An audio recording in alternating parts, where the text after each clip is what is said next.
രാജാധിരാജൻ മഹിമയോടെ വാനമേഘത്തിൽ എഴുന്നള്ളായി. Thank Allah a million times. Allahu Akbar.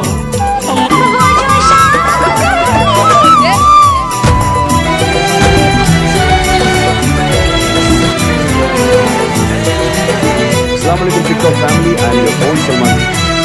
കാന്തനുമായി വാസം ചെയ്യുവാൻ കാലം സമീപമായി പ്രിയരെ, കാലം സമീപമായി പ്രിയരെ, രാജാധിരാജൻ മഹിമയോടെ